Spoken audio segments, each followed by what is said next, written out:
Good morning. I'd first like to thank for the invitation. It's a real pleasure to be back in Budapest and a great honor to be included in this conference.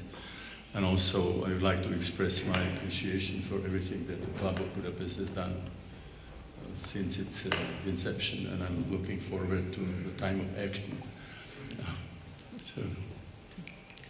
I would like to contribute to our discussion by observations and experiences from a field, consciousness research, that I have been involved in now over half a century.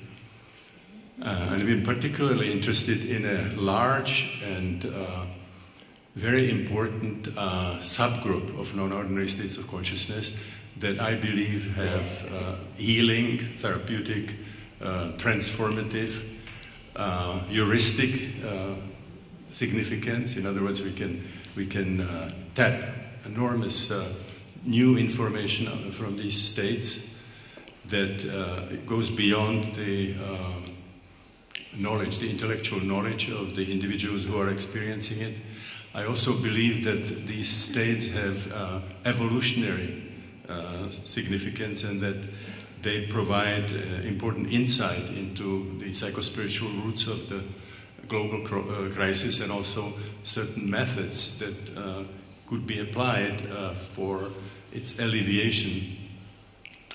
I was just astounded when I was working with these states that current psychiatry does not recognize this group. You know, we don't even have a term like mystical experience or spiritual experience. We have a term in the Anglo-Saxon literature for all these states, which is altered states of consciousness.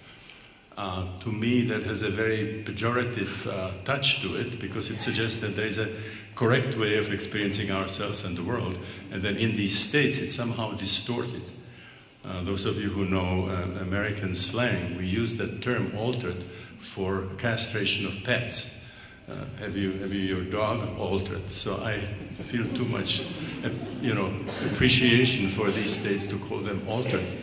But there was really no other term, so I decided to coin one myself, and started calling them holotropic. Holos means whole in Greek, and trepein means moving towards something, like in heliotropism, moving towards the sun. Now, when I use that term, heliotropic, there's always somebody who says, what do you mean, moving toward wholeness? Aren't we whole already, the way we experience ourselves in our usual state of consciousness? And I would say, no, we are just experiencing, there's a small fraction of our experiential potential. And usually to explain it, I refer to Hinduism, where the idea is we are not nama rupa, we are not name and shape. Our true identity is with a core of cosmic creative energy that we carry so inside of ourselves. And the term for that is Atman. And for the Hindu, this is not a delusion or an illusion. This is something that can be empirically validated if you follow certain procedures, certain yogas. So holotropic states can help us to move experientially to this core, to this center. And when we have that experience, we realize that that core, that cosmic core that we carry in our innermost being is identical with the creative energy. So Atman is Brahman. There are some other ways of saying it. Teilhard de Chardin said we are not human beings having spiritual experiences, we are spiritual beings having human experiences. Alan Watts said we are not skin-encapsulated egos. But if you look at the great religions of the world, this idea of the essential identity of the individual with the divine is at the core of all the mystical branches of all the great religions of the world. So essentially, in these holotropic states, we can experientially identify with anything from body-ego, from our usual identity, all the way to the cosmic source, and anything in between. We can become other people, we can become other life forms, we can become archetypal beings or visit archetypal realms and so on. So I was myself introduced into this realm when, as a beginning psychiatrist, 1956, I volunteered for an LSD session. The condition by my preceptor was that we also allowing ourselves to be exposed to a powerful stroboscopic light at the height of our experience. And at that point, my consciousness was catapulted out of my body. I felt that my everyday identity was annihilated, and I had a sense that I became all there was, nothing but everything at the same time. And then coming back, I ended up finding my body after finding the planet, finding Prague, finding the clinic where it was happening. And for a while, my consciousness was kind of floating around my body and trying to align myself with my body. And at that point, it became clear to me that what they taught me at the university simply was nonsense. That something like consciousness can be created by the activity of the neurons in the brain. And I was very impressed. At that point, I was very disappointed with psychiatry. I became a psychiatrist because I got excited about Freud. And this seemed like a whole new way. So in the last, this is now 56, anyway, over a century, this became my vocation, my profession, my passion, and I've done really very little professionally all these years that would not be in one way or another related to these states. So it was the research, clinical research with psychedelic substances, first in Prague at the Psychiatric Research Institute, and for several years I was heading the last surviving American research of psychedelics. My late wife, Christina, and myself developed something called holotropic breathwork, where you can experience these states just with breathing, music, and a certain kind of body work. We experimented with sensory deprivation, the full-size tank that John Lilly developed. And then I was also interested in spontaneously emerging states that are always diagnosed as psychotic, as manifestations of mental disease. And Christina and I developed the concept of spiritual emergency, that many of these states are really very radical efforts of the organism and psyche to heal themselves, to heal itself, and that we can work with them in the same way we work with people in holotropic breathwork or in psychedelic sessions. And then I spent a lot of time with anthropologists exchanging information. I spent a lot of time with shamans, participating in native ceremonies with psychedelic plants, with ayahuasca, magic mushrooms, kava, ayahuasca, you name it. And also at contact with spiritual teachers. I was very interested because they use with what I call technologies of the sacred, methods that can induce mystical experiences. What they do when these approaches are too successful, if they bring too much, if they send people into spiritual emergency, do they have methods of supporting these people? So in this work we saw a lot of anomalous phenomena. Now this is the term that current psychology uses for these observations. I like the definition of anomalous phenomena. Anomalous phenomena are what is left when you apply a bad paradigm. So it's an urgent need to change the paradigm. So when I was approaching my 70th birthday, I was thinking about maybe semi-retiring and doing more reading and writing. And my editor at State University New York Press called me and said, "Stan, we have published your books on different aspects of your observations. Would you consider writing one book that would kind of bring it together?" Well, I was excited because we had many people now teaching holotropic breathwork, the new generation. We needed a manual, and this was really an offer to do that. And then Jane sort of made a little pause, and then she said, "And could you focus specifically on those areas that current psychiatry, psychology cannot explain? And then was an even longer break, and then she says, would you just try to sketch what psychiatry, psychology would look like if you integrate these observations? So that's what we call in English, or in American English, tall order. But I was very excited. I wrote a book, and this is what I would like to share with you, what the different areas where I feel we have to radically change, not only psychology and psychiatry, but some of these insights are so far-reaching that they ask for a change of the basic philosophy of science from monistic materialism. So can we just show, before I go into it, I'd like to show you just this. I will be talking about perinatal matrices. See, current psychiatry, psychology has a model that begins after we are born. It doesn't recognize that birth is a psychotrauma, which would be a discussion all by itself. Now, in holotropic states, you can regress to birth, and you can relive stages of birth, and each of them would produce a certain experiential pattern. So I call them basic perinatal matrices. So if I use that term, that you know that it's related to these stages.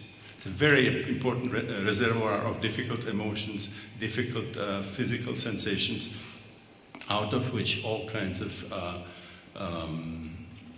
psychosomatic and emotional problems can develop. And it's also a very powerful source of violence.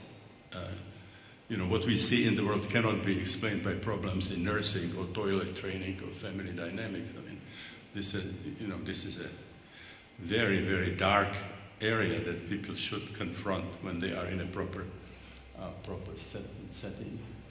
When I had these experiences myself, I said I would like to see people working this through on a mattress. I don't want to meet somebody who is holding a submachine gun when their perinatal unconscious is activated. So can we go to the next one? I have to go through this fast because of the time. I have some papers related to this on my website if you would like to read it in a more articulate way. It's stanislavgrof.com, and you can download it. So those are the changes that I believe we have to make in our understanding of the human psyche and consciousness. The first one, you have to include two large domains. One is the perinatal domain, these four perinatal matrices, and then what we now call the transpersonal domain, but there's a great overlap with Jung's concept of the collective unconscious, the historical and the archetypal, the mythological domain, and it would certainly include also matrices for karmic experiences, for past life experiences that are very common in holotropic states. So then the second one is architecture of emotional psychosomatic disorder. The idea in psychiatry is if you work on emotional psychosomatic problems that are not organic, we're not talking Alzheimer or temporal tumor, that this started after we were born. Freud said that the newborn is a tabula rasa, is a clean slate. There's nothing of interest for psychiatrists that precedes birth, including birth itself, although Freud for a short period thought maybe there's some source of anxiety there and then moved away from that. Now when we work with holotropic states, you always find some significant connection to postnatal biography, but that's just the surface. There's always a deeper connection to one of the matrices, and then even deeper into karmic experiences, into archetypal experiences, even phylogenetic experiences. Now this looks like bad news. We thought we just have to do some work on the problems from infancy and childhood, and now the playground is much bigger. Now the good news is that on these additional layers, on the perinatal and the transpersonal level, are also very powerful healing mechanisms, mechanisms of transformation that are not tapped in today's psychiatry. So reliving birth and integrating the emotions and releasing the powerful pent-up energies which are there, very powerful healing therapeutic mechanisms. I have seen many powerful therapeutic changes after people had what they believed were past life experiences, experiences from some other lifetimes. Certainly archetypal energy can have powerful healing potential. And the one that's usually diagnosed as psychosis is the most powerful one of them, which is the experience of cosmic unity, unity with other people, with nature, with the universe, with the divine. Those are, if they are allowed, if they are supported, they can be much more powerful than anything current psychiatry has to offer. Okay, the strategy of psychotherapy, you would be working with holotropic states. You would move from trying to figure out what the problems are with the client and bring some interpretation according to the school that you were trained, which there's no fundamental unanimity. You would, depending what school you go to, you give different interpretations. Here you would work with something that gets mobilized in holotropic states, which is, I would call it, self-healing potential of the psyche and the body. And you become a co-adventurer. That Greek term therapeutes doesn't mean fixer, doer, somebody who's going to work on you like a psychological surgeon. But it's somebody who intelligently cooperates with a healing process that's coming from some other level. This is the essence of some of the natal ceremonies, like the Kalahari Bushman dance and so on.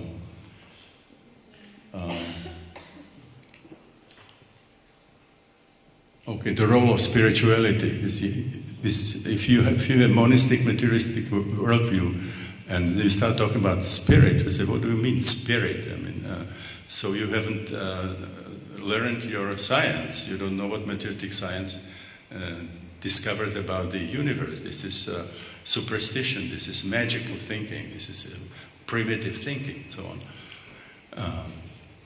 And if you have direct experiences of the spiritual dimensions, you get a diagnosis.